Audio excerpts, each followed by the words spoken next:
Hey everyone, I have some wonderful guests today. I want to thank everybody for joining us. Another Tashi stream, but we're upgrading. We're now moving into StreamYard so we can broadcast everywhere. And you're going to get to see us now, so the visual is there. Um, uh, so we're kind of upgrading from just a Twitter space into more of a broadcast streaming, more podcast feel. Now I've got two great guests with me today. I've got a friend of the team, Justin, who's been with us on a number of Twitter spaces. And so I appreciate him joining us. And I've also got Ilya from Sanctor Capital, who's joining us as well. So I want to thank you both for joining us. Glad to be First here. of all, why don't we say hi to Thank everybody? you. Real Good to see quick. you again. Hi, Ilya. Nice to meet you. Thanks for both of you joining us. So, so today's topic, here I might have to move the pictures around here a little bit. So today's topic is really focused on Web3 gaming and specifically the financing around Web3 gaming. We're going to talk a little bit about GameFi, a little bit about how meme coins fit into that strategy. Justin's kind of the expert when it comes to the meme coin side of things and how to build communities and how that all contributes potentially to GameFi. But I've got Ilya here as well from Sanctor Capital. Let's make our first notice here, Ilya, by saying none of this is financial advice. And I'm not going to, if I ever start going the direction where it starts feeling like it might be financial advice, feel free to stop and say, I can't answer that because I don't want to step in anything dangerous, okay?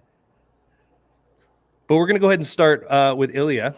The first thing I want to talk about are some of the trends you're seeing around how Web3 games are getting funded. I know there have been some trends recently, especially when we look at implementing DeFi and node sales and stuff like that, and specifically DPIN. But let me hand the floor over to you. I'd like you just to kind of go through some of the trends you've seen and maybe some of the things that are getting more popular these days. Yeah, thank you so much for having me again. And yeah, I'll just say not investment legal advice. And yeah, all of the opinions are my own. I'm a partner at Sanctor Capital. So you may hear names and or assets that we have had positions in, hold positions in, or may hold positions in the future. I just have to say that up front.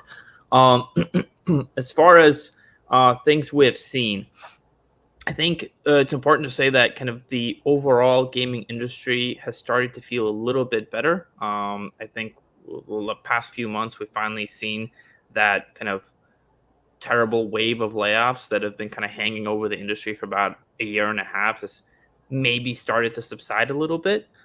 So that's kind of created a little bit of optimism, I think, in the space as a whole, because I think it's tough to look at the Web3 gaming space separate of the gaming space as a whole, because kind of a lot of the inflow or outflow of talent kind of tends to correlate a little bit with what's happening with the space as a whole. As far as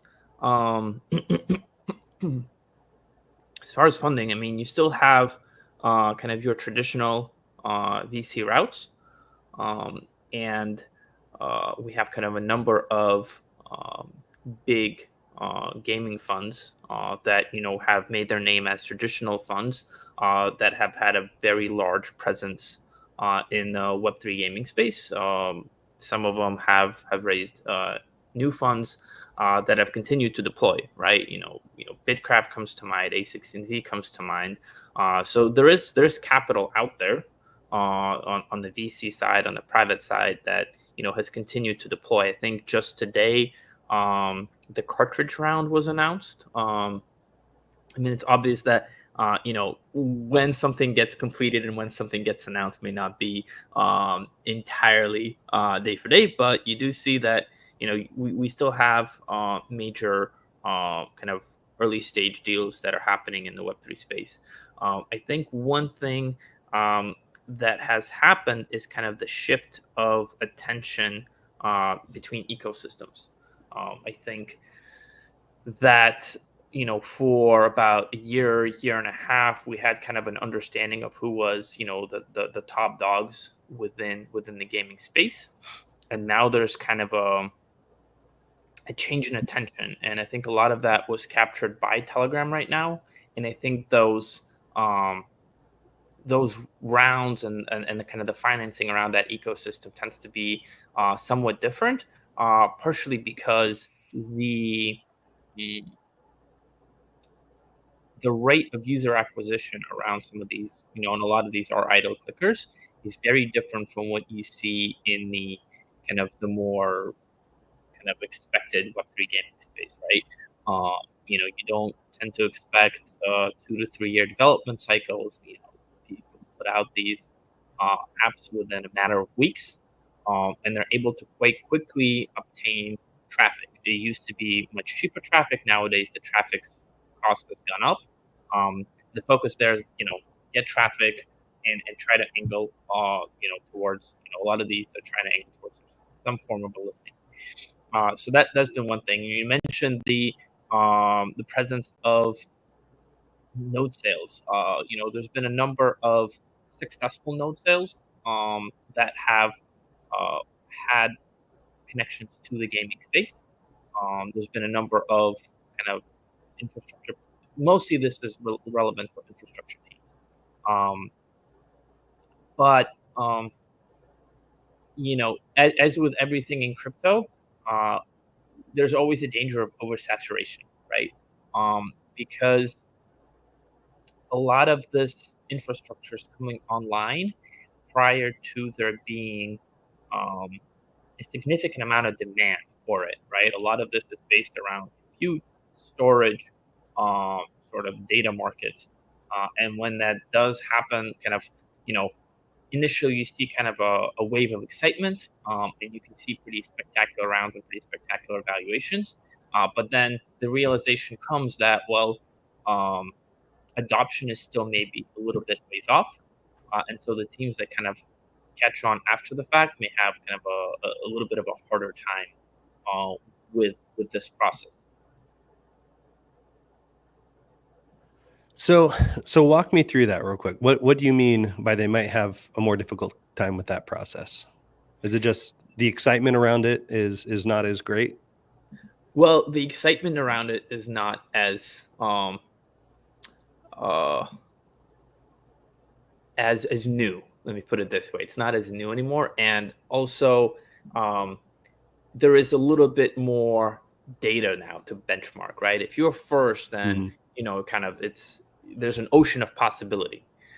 If you're not first, right, then people start looking at, well, what did the previous ocean of possibility come up with to this point? And again, the infrastructure, especially when you start thinking about kind of token dynamics, right? For a classical flywheel in a kind of, let's say, a deep end infrastructure, you're looking for demand for that infrastructure to exist, right? And so if the infrastructure launches, and again, there's a chicken and egg problem here, because a lot of it tries to launch so that they can use some of this to incentivize development, incentivize deployment. But for kind of analysis purposes, right, you're looking at things and you're starting to try to understand how long will it take before there's enough demand, and kind of, especially when you start seeing kind of what inflation curves are starting to look like and how that matches with, again, onboarding and the speed of onboarding.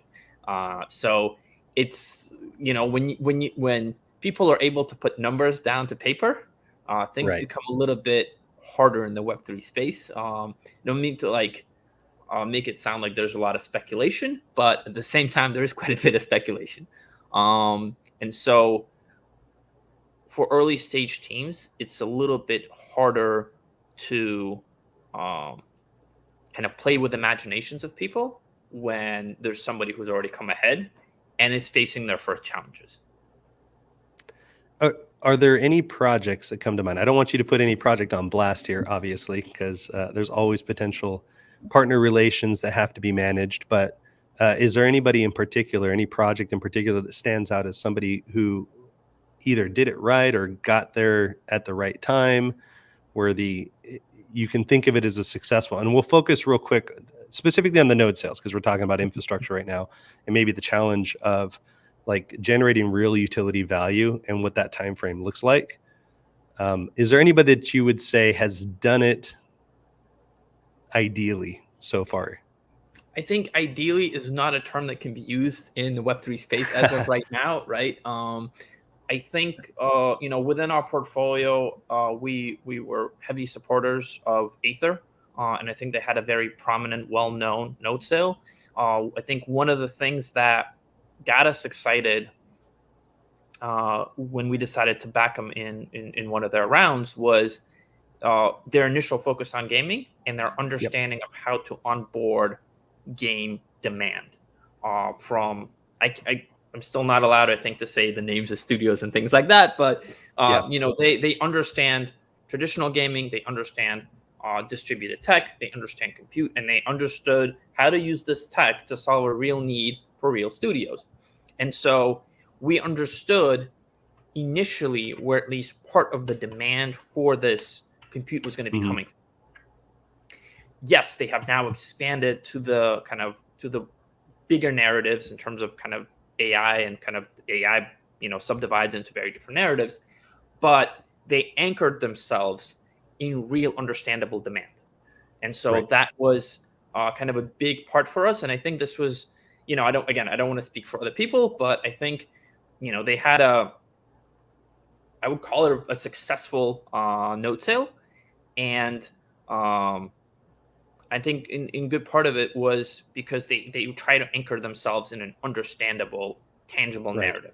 Again, not financial legal advice, but absolutely. No, and I'm just trying to pick these things apart a little bit, because I think with Aether, we've been in discussions with Aether for over a year now. We've been watching them very closely. Good friends of the Tashi family, and I think one of their key things was that they had demonstrated value in both the Filipino and the Brazilian market with kind of the virtualized gaming concept, the idea that you could spin up a game on your phone and have a GPU somewhere in the other side of the world actually running the game for you, and then streaming the video and audio to your device, and your device streaming the controls back. But the actual hard work of GPUs in games is being done by basically data center level GPUs. And then they've signed some incredible MOUs with data centers. So they have access to some of the best GPUs in the world.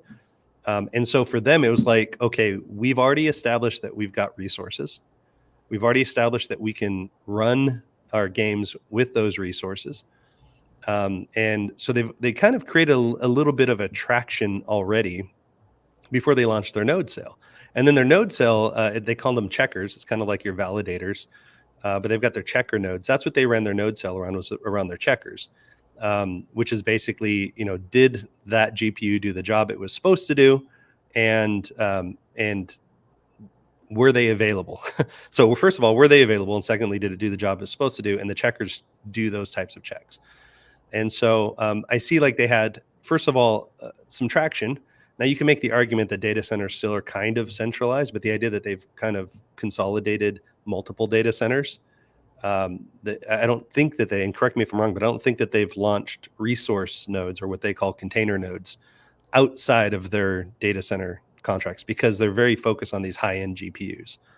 So I think I'll pause here for a second, because I think that's kind of an important thing, right? They started with where they saw demand, right? And that informed the type of GPUs that they needed. There are a lot of different type of distributed compute networks. Quite a few of them use retail GPU compute. And there's issues with that prevent enterprise companies from utilizing them on commercial basis, on kind of mass level basis, because they need a certain quality of GPU and a certain level of stability to kind of play with those use cases. This is one of those areas where gradual decentralization makes quite a bit of sense, right? Like, if you're going to go for a real use case, right? A lot of what Aether does is coordination of compute, right? And so it was very powerful, the fact that they were able to understand their end customer and deliver to them a product that really solved the need, right? Ultimately what they were trying to do is drop the cost of compute and open up new markets effectively for some of these gaming companies. And so this is, this was very, very, very powerful for us, because I think that's what's needed for some of these infrastructure projects, right? Understand where the demand is coming, who your customer is, and build to that, and then expand, right? Just an opinion here, though. But yeah. Well, but that's a really good point. Like, think about who their customers were. Like you mentioned, game studios or enterprise customers. Like, there's a certain quality of resources you need to have, and a certain reliability of resources you need to have. And they signed those contracts. They got those MOUs. They made those resources available to an audience that was already willing to pay, and they proved it out even on the end user consumer level with their kind of virtualized gaming solution. So I think the point here is, like, they started with the most sure architecture and built from there. And now the AI stuff came in at the beginning of this year, right before their node sale. They brought up all the AI stuff, and now they're kind of cleanly, marketing towards gaming versus AI. If you go to their website, you can choose which track you're interested in, and kind of go down that route. And I think the AI part really helped. It was just a timing thing, like AI training and inference. It was, we just had a massive boost at the beginning of this year from a demand perspective. So I think they've positioned themselves really well in places where there are enterprise suppliers and enterprise consumers, providers and consumers, and they coordinated that effort. And now they're, as you're talking about, the decentralization over time, they're starting to decentralize certain functions of that. I know, like IONET also includes consumer resources as part of their resource layer. And if I'm correct, I think they even have like a relationship with Aether for those enterprise, more reliable resources when they need to tap into those GPUs. And I think a lot of people are doing that in this space, where they're kind of cross-pollinating their resource pools, their provider resource pools. But the important thing to think about Aether is, like, they have customers that are paying, and they can kind of project that, and they've got reliable resources, and over time it'll become more and more decentralized. So they sold that decentralization vision while already having a business model, which I think is a very different approach than a lot of Web3 projects, where they come to the table with a vision and not really like any traction.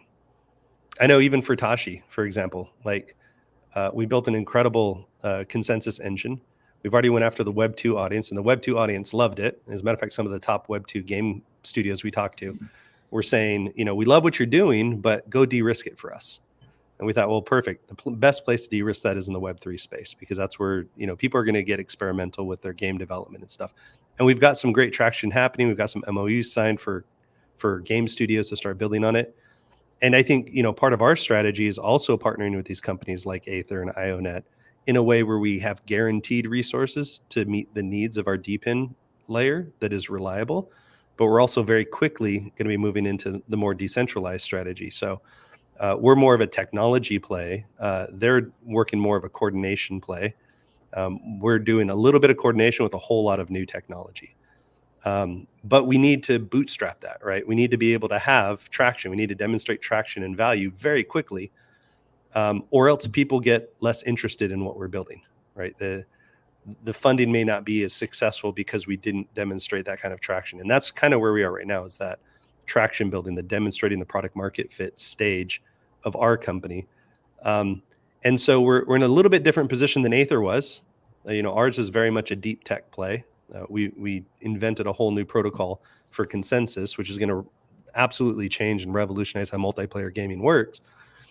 But in the meantime, we want to make sure that we have the services, the resources below, to demonstrate that we have an actual commercial market that is willing to pay for those services. I guess that's the first thing. I know in Web3, we don't always have that. In Web3, it's a lot of vision selling. But if you actually have traction and you actually have a real product that has a business model and you're building a vision, I think building that vision really amplifies the hype and potential momentum of your project, the acceleration of your project. Again, not financial advice. These are my own personal opinions. Do you have any thoughts about that, Ilya, or is No, if they're contradicting thoughts too, please bring it. Like, correct me if you think I'm wrong. You're the expert in this space. So. No, I think a lot of that makes sense, right? Ultimately, you want to see product market fit, right?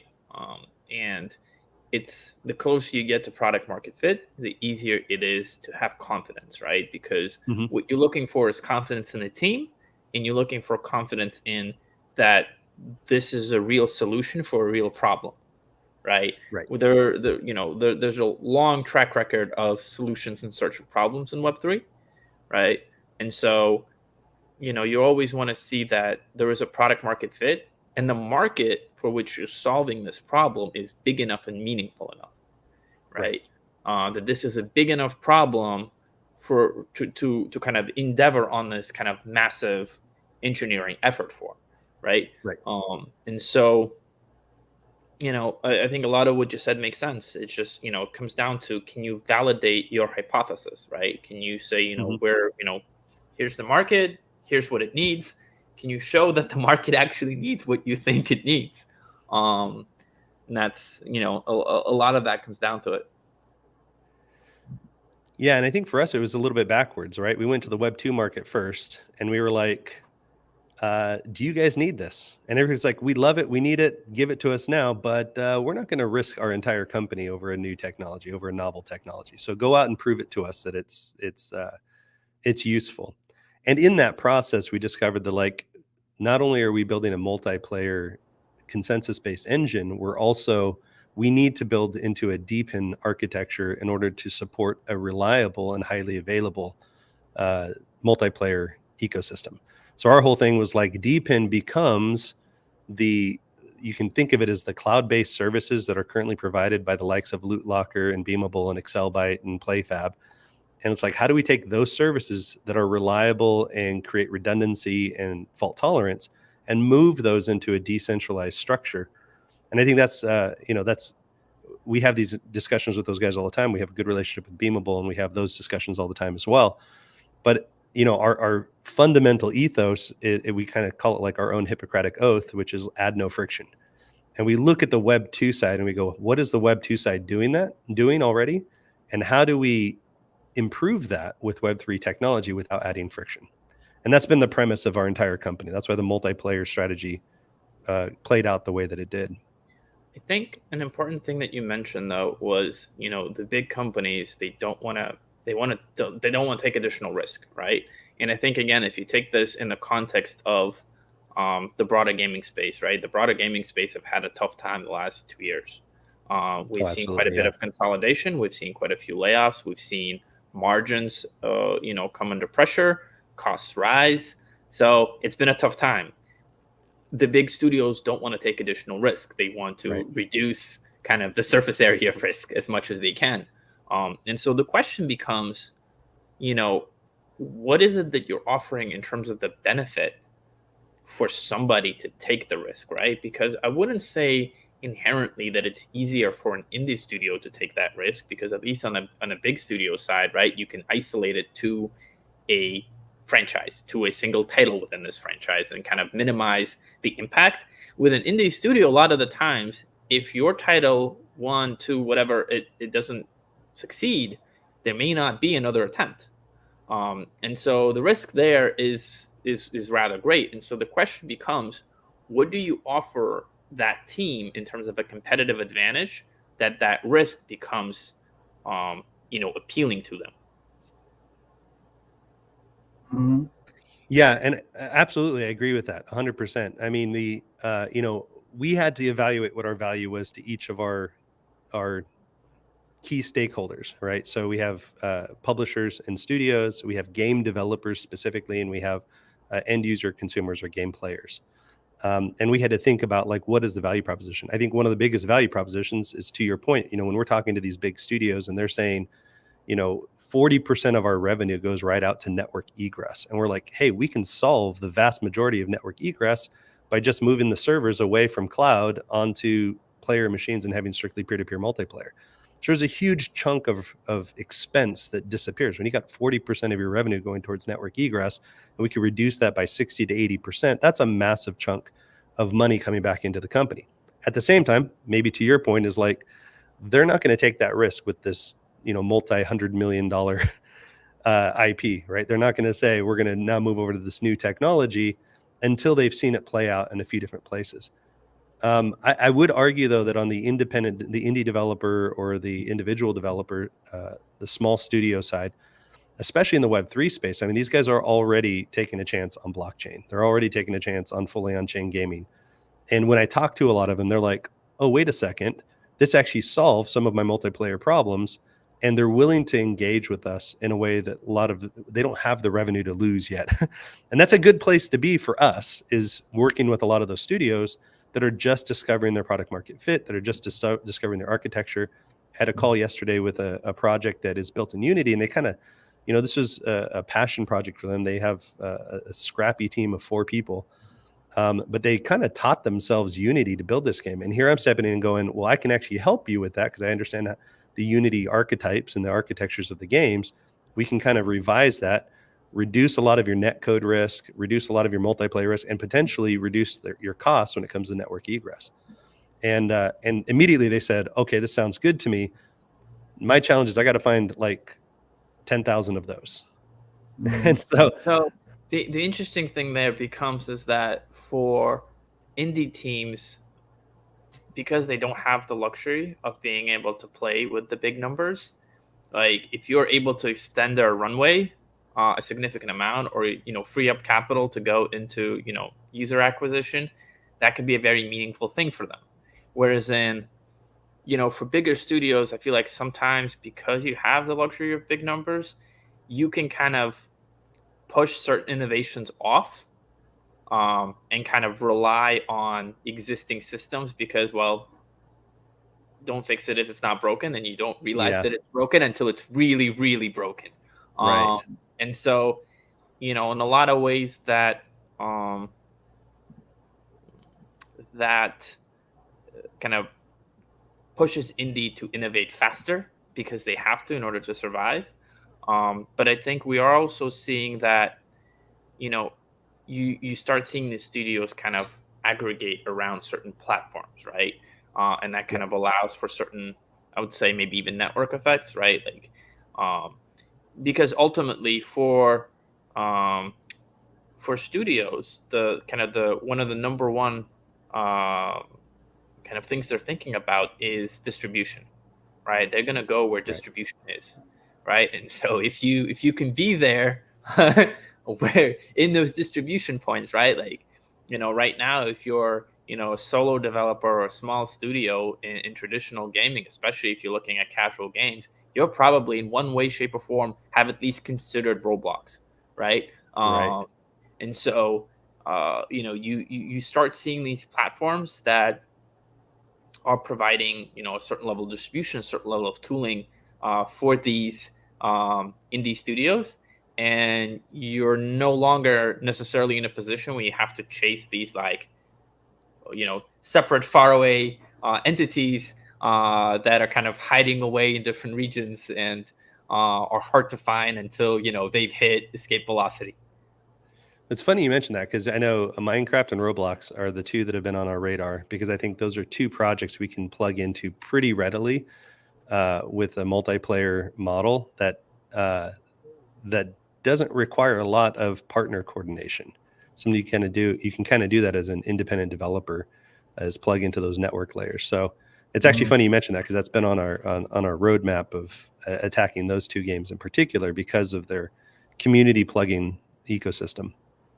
There's a number of attempts to replicate some of those same ideas within the Web3 space.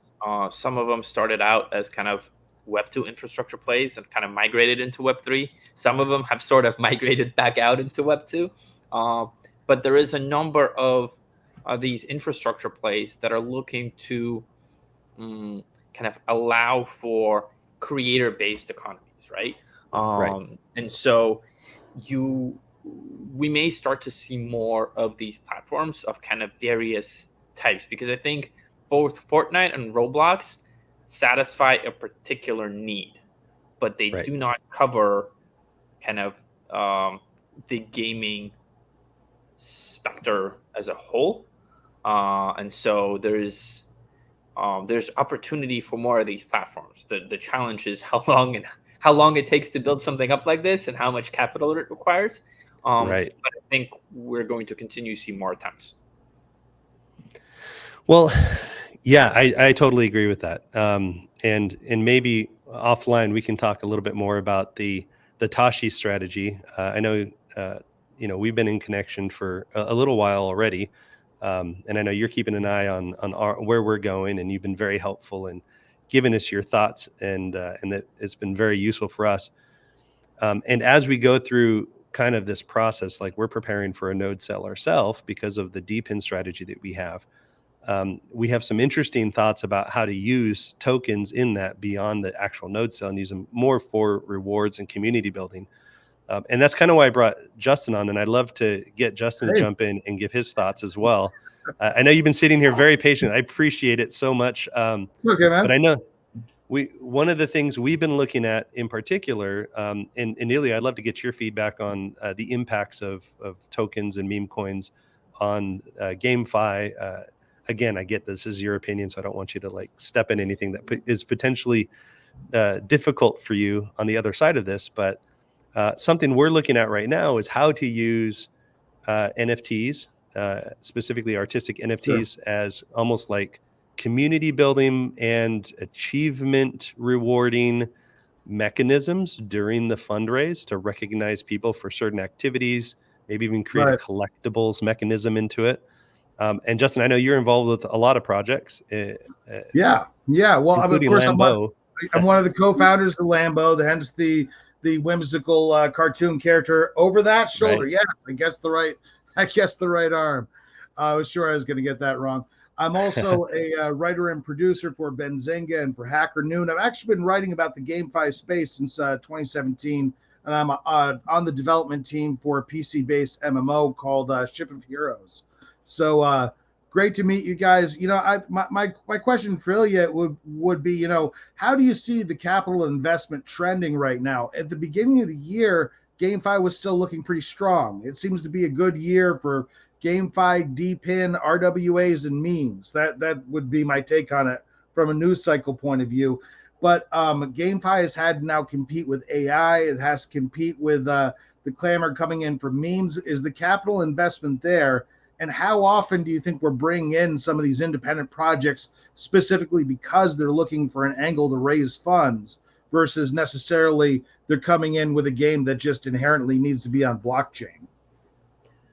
I'm going to now go into a very controversial space because I don't necessarily agree with some of the kind of the prevailing opinions in the space. So this is just my opinion.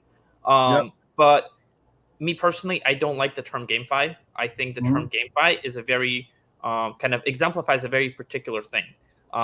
Back when kind of the space was very nascent, I liked using GameFi for referencing financial tooling around gaming, right? NFT loans, DEXs for gaming things, and so forth.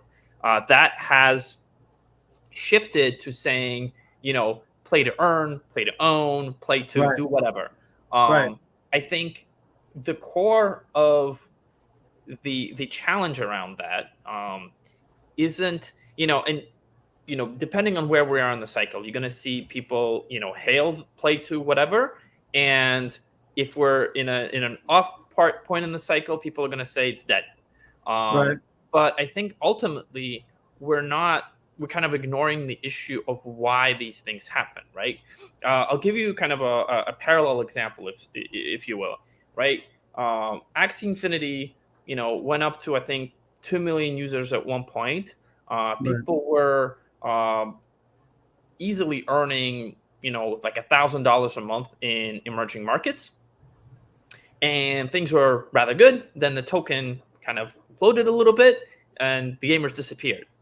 If we go look on the opposite side of the world in Latin America, right, you had another farming community, or I think still there, that had nothing to do with Web3. It was the RuneScape farming community that was earning roughly the same amount of money, right around kind of that COVID point.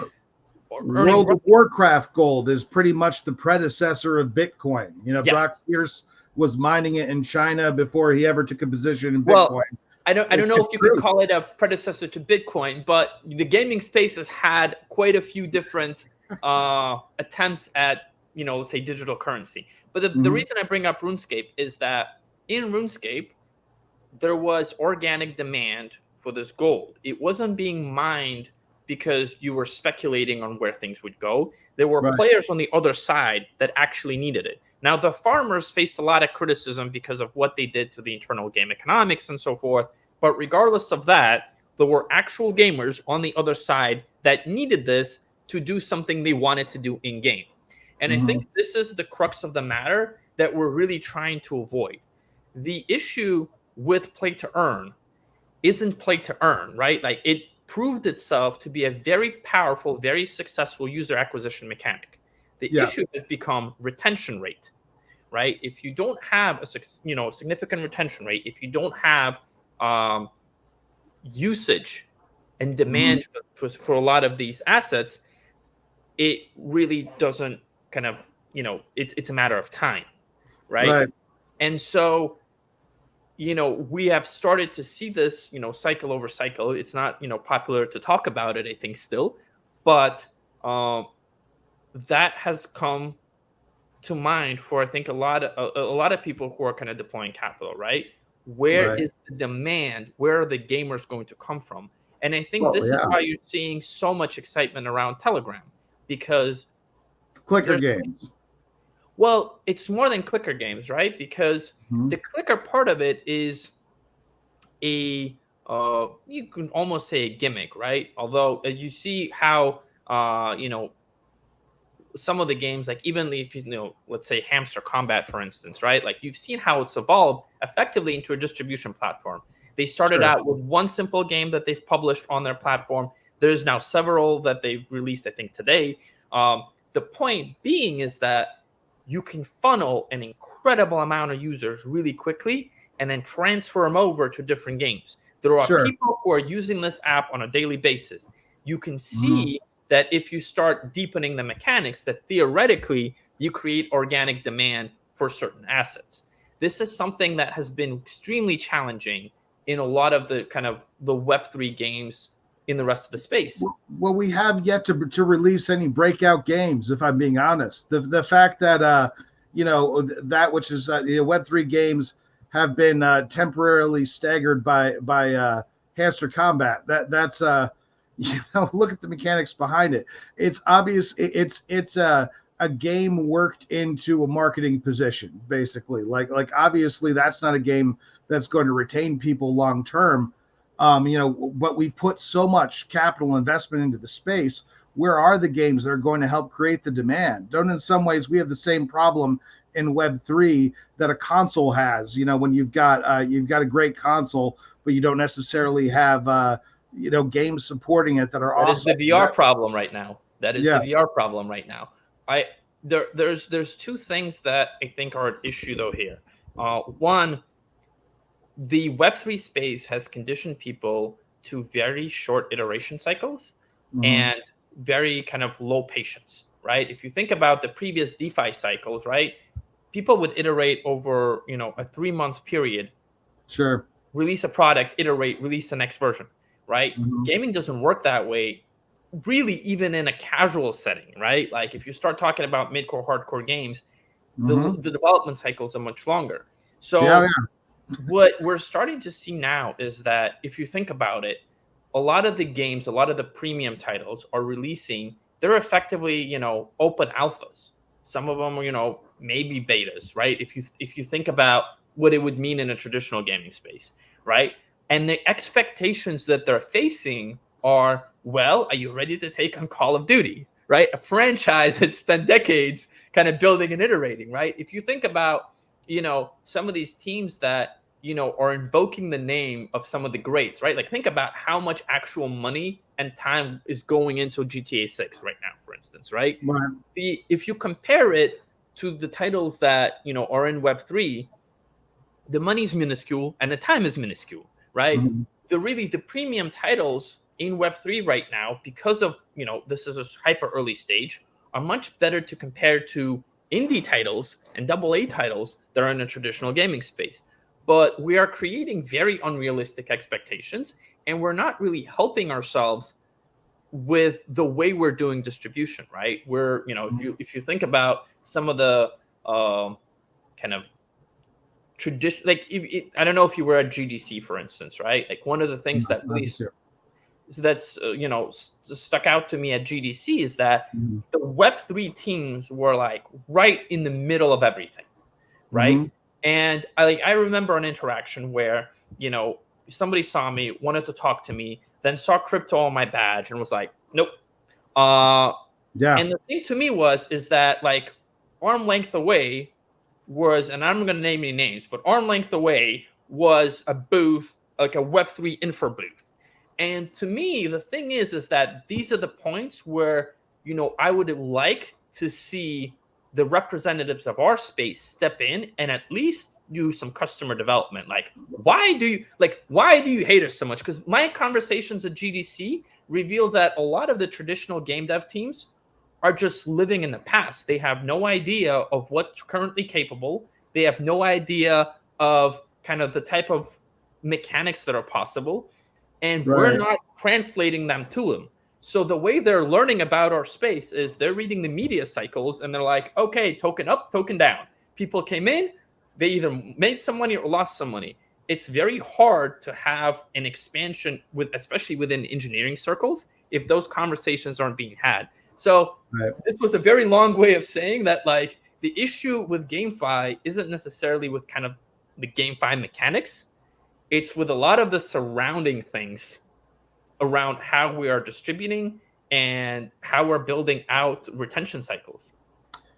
I think there are a lot of reasons, but to unpack a lot of what you've been saying, though, there are lots of reasons why your average gamer, let alone your average investor, rejects blockchain right now, right? Like there are some unfortunate hits for us. They already disliked loot boxes and any play to win kind of mechanic to begin with.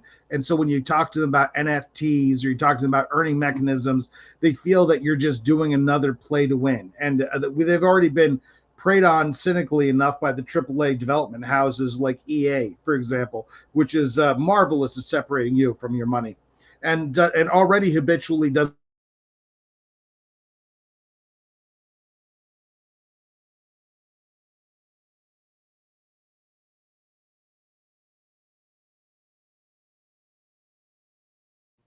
Are we having technical difficulties? I think we might have lost Justin. He just froze on us. I wasn't sure if it was all of us or just him.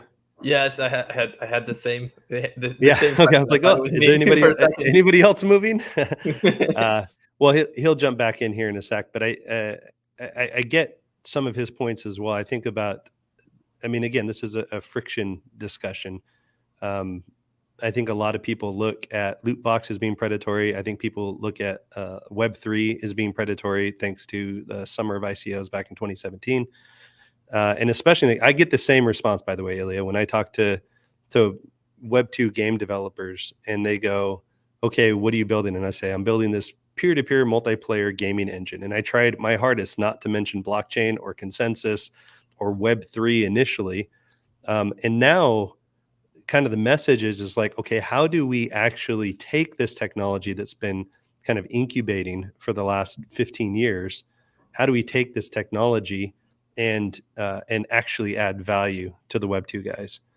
And I think that's been the big change, but we still have this token problem, right? We still have the problem of the tokens do come with that feeling of maybe like loot boxes and I don't necessarily think that's the issue. I think what you just said is the main issue, right? I've had a number of conversations with engineering teams who are kind of, let's say, on the fence, right? Mm-hmm. And if you talk to kind of the product people, the game design people, the tech people, the key question they always ask you, what can you do with blockchain that you can't do without it, right? And they want to, like, if you can simply articulate what the benefits to them are at a business level, what the utility benefits are to the gamer in terms of their entertainment level, then they're willing to entertain the idea of this technology, right? And it's a very interesting thing, right? Because when you start talking to them, they expect a certain level of response based on what they've heard in the media. If you give them a more tangible, more concrete response, the conversation changes, right? And they're willing, like they'll show you a little bit of respect, and they will entertain your idea. That doesn't mean everybody will start using Web3, but I think the point is that we need to start shifting that conversation. If we can't, as an industry, as a space, internally articulate what this technology brings in terms of end user benefit, in terms of business model benefit, then we need to rethink a lot of other things. But I think there are very concrete benefits, and the way both in terms of entertainment value to gamers and in terms of business model shift for studios. Right. That's what we need to be talking about. Right. So let me put you on the spot with that then. Because you said that you do believe that those exist. What are those things in your mind? I got a few that we have to articulate every time we have a conversation. So I like I said, my key stakeholders, I know publishers and studios, developers and players is kind of how I break it down. Okay. You did put me on the spot, but that's good. So I think that to start, what I like to do is basically articulate the concept of a tangible digital asset, right? For a digital asset to quote unquote become real, it needs to, what I term, encapsulate its digital footprint. Everything in the digital space is just the accumulation of its data. In a traditional digital sense, in traditional digital gaming, right? Like everything is controlled by the parent company, the parent studio. Everything is thus transient. They can always change it. They can always switch it. They can delete it. They can remove it. They can alter it in any way. That means nothing is tangible or real, right? Like when you when you buy a baseball card, right? Regardless of what happens to the player, that baseball card is that baseball card. And, if it gets damaged, it gets damaged, but like that's part of its history, right? If it gets signed at a baseball game, that's part of it. It's physical, it's tangible, right? For us to get that sense in a digital world, we need to be able to encapsulate data with the item. The item needs to be able to own its own data. And then when we own the item, we own the data. So that's just kind of a data component that kind of like your preface to everything else, right? Going forward then, for the gamer, right? When we talk about ownership, part of the challenge, I think, in the way we've been evolving so far, is that a lot of the 2.5 games don't necessarily give you the ownership that you would entail, right? For me to be able to own an item, if we reference back the definition of kind of that tangible item, I need to be able to own the item, all of the data associated with it. I need to be able to come with it and go with it as I please, right? From that point stems all of our other kind of fun, exciting things in terms of composability, extensibility, the ability to have persistent gaming, right? Like the forever games, right? It comes from the items and the worlds basically owning their data, right? If what I call, if there is programmatic predictability, right? If we have a world where, you and I have gaming studios, right?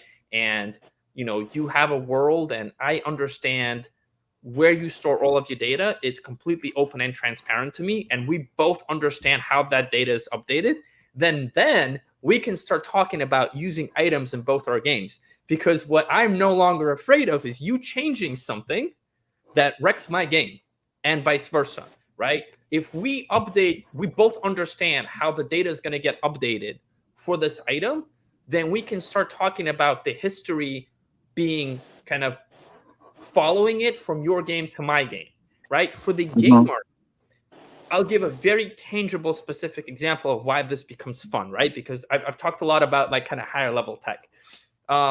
Imagine a physical collectible item, right? You go to a store, you see a bunch of, Wilson basketballs. They're all like $20, $40. If that basketball is signed by Michael Jordan, it instantly changes its value, right? It's still physically the same basketball, but we now attribute social value to it. Now let's take that to a digital environment, right? If I watch an esports match and I see somebody get a kill shot with a particular weapon, in theory, if we have what I just described as digital encapsulation, I should be able to collect and get, if I pay enough money, that item, not something that looks like that item, not the skin of that item. I should be able to get that item. And if the data is stored in the transparent and open way, like we just discussed, the UI should allow everybody in the world to know that it's that particular item, just like everybody in the physical world knows that the basketball signed by Michael Jordan is the basketball signed by Michael Jordan. That allows, on a business level, a very interesting thing. You have creation of value that comes not from artificial scarcity, but from social interaction of gamers. Just like in RuneScape, we had, Santa hats that got value because of how we interacted, not because of how many were created. Just like that, you can have social value. Basically, let's say, again, with a Santa hat example, right? Let's say, I don't know why I always pick Paris Hilton in these examples, but let's say Paris Hilton wore a particular Santa hat. If we assume the presence of digital encapsulation as I described, theoretically, that Paris Hilton hat now has value because of who wore that. And we can show that on the UI in a way that's interesting to the gamer. Now, there's that separation of like what's happening on the back end and what's visible to the gamer. If we're able to store data in an open, transparent, predictably upgradable way, then we can show it to the gamer that's exciting and appealing to the gamer, right? The gamer doesn't need to know necessarily how it's stored, but that's the only way we can do it, such that we can show it to the gamer and have the games be composable and extendable. Now, the value in this world, right? Like, let's say we had a $20 Santa hat. Paris Hilton wore it, it's now a $100 Santa hat, right? That $80 wasn't created because of, there was scarcity. It was created because of a social interaction, right? And that creates, those transaction fees that we need for the underlying layers. That creates the additional value for the, the financial applications you can build around those games. And that creates all of those little pieces. It starts to function that way. But yep, go ahead. I have a couple of thoughts to that, though, Ilya. One of them being like, as much as we want our audience to care about whether they have, about the provenance of their digital items, we kind of need them to, in order for a lot of what makes blockchain special and unique to be the important solution to the question that we're trying to ask. But I really wonder, look at how many skins are sold on a regular basis by Fortnite along with their battle pass, none of which will exist if Epic Games goes out of business, for example, or the way right now I buy movies all the time, digital movies for Zachary. We have every Pixar and Disney movie that there is. And of course, really, I own none of it if Amazon ever goes out of business. So it's like, on the one hand, I feel like there is definitely a good future in NFTs and in memes and in gaming. But it's a matter of reaching a narrative that people care about. That's where that social interaction that you're talking about is. That's where, kind of reading the zeitgeist or the meta, as we often talk about it. Because it can be a difficult thing to predict what's going to be popular next. But you had mentioned the long cycle before. And I think you're definitely right about that. There's a long development cycle in gaming. I've been working on the same PC MMO for 7 years now because it's such a small team. But I think clickers could maybe teach gaming something, which is that, you need to do smaller releases of kind of more action-oriented things that have some sort of earning mechanic worked in them, and do it on a regular basis to a place where there's already an established audience. That's what clicker games on Telegram were able to capture. So, that's what we need to look for solutions. We need to look for problems to which the only solution essentially is going to be blockchain. That's where that's going to work in. Sorry, my internet is just coming on, so now my screen is clicking at me. Apologize, everyone. But I feel like we haven't done enough yet to have sort of the breakout hit. Like, there's been so much capital investment. Where is the blockchain Fortnite? I've been asking that same question since 2017. I think that companies like Tashi that are enabling this is great. Of course, to actually serve all of your game on chain, that's kind of an unrealistic thing.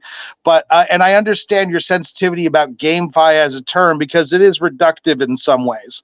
Of course, play to earn to the point where you are able to make your living is just, it's obviously not an effective long-term customer attraction solution. You're going to you can't just keep paying everybody to walk through the door at some point or another. What we need is some sort of mix of the team play that's available through GameFi or through gaming on Web3.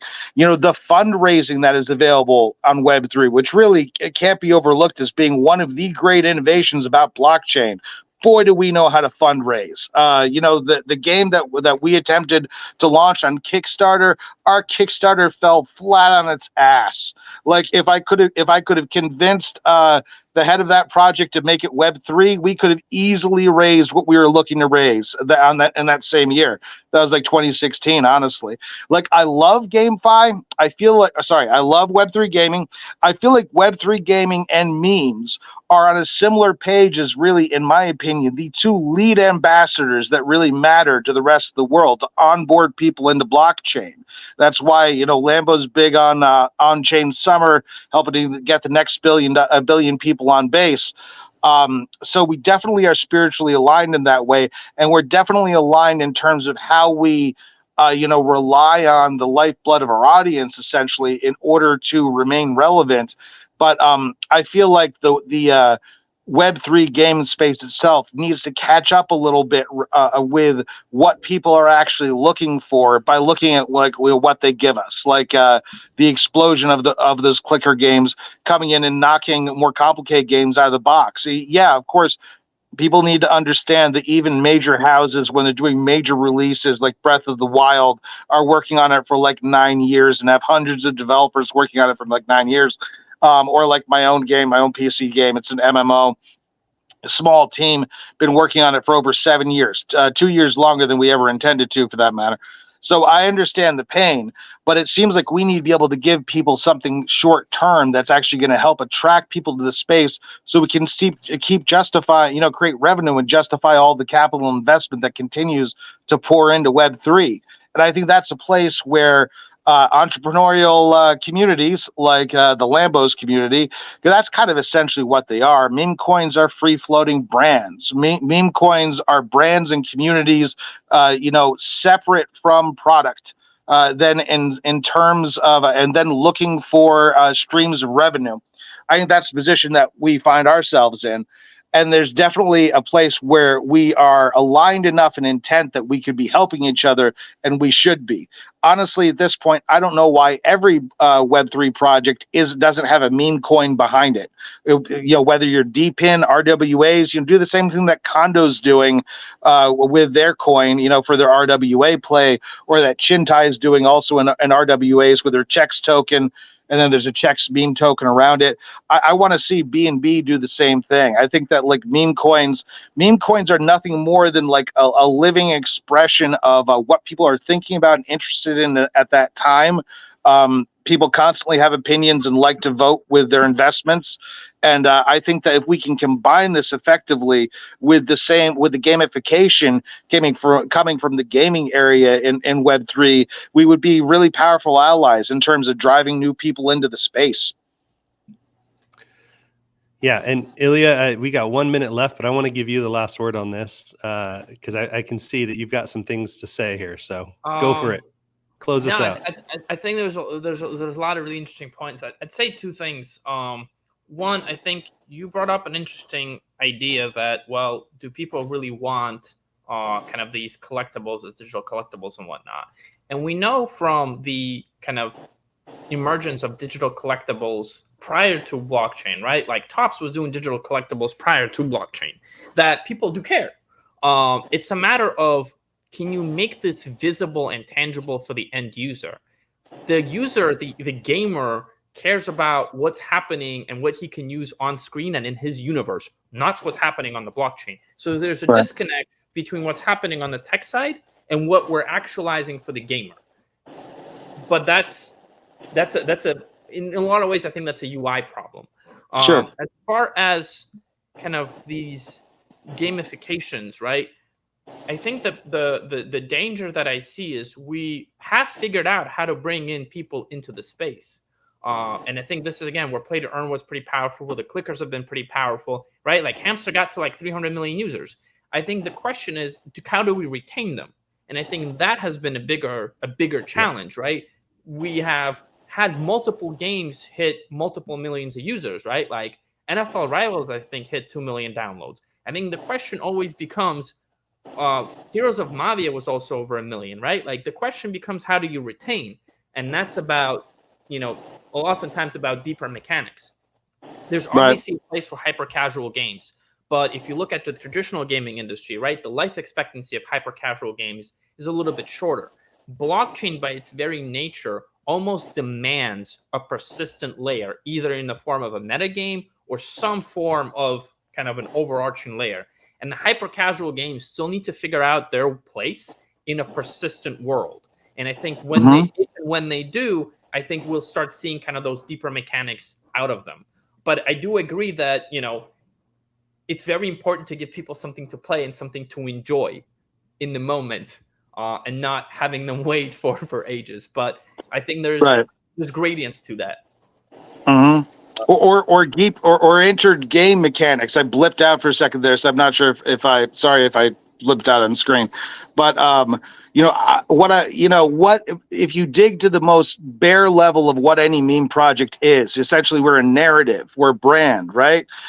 What I'd like to see happen, Ilya, is innovation in the Web3 gaming space, where you take some of the, you go ahead and accept some of our limitations in terms of bandwidth, accept some of our limitations in terms of what you can turn out in order to give people regular releases, but then chunk out the content in a different way so you can travel essentially across chains and across projects following the same narrative, kind of like they're doing with ARGs out there. That's where I feel like the real innovation is, because I want to see us all working and winning together. I think that's kind of what it's all about. A win for any of us in this space is a win for all of us. And on that note, because that's a very positive, hopeful note. I try. Let's go. Yeah, no, I love it. I appreciate it. And this has been a great conversation. Both of you, thank you for joining us and joining me specifically on this topic. We got to talk a lot about financing in the Web3 gaming space, got into some community building, some GameFi, and I appreciate your perspectives. I'm sure we can probably go on for another couple hours. I suspect I'll be asking both of you to join me again at a later point. We can continue a lot of these deeper discussions, because I think there are a few topics that came up that I want to dive a little bit deeper into. Awesome. Specifically, I want to challenge both of you a little bit.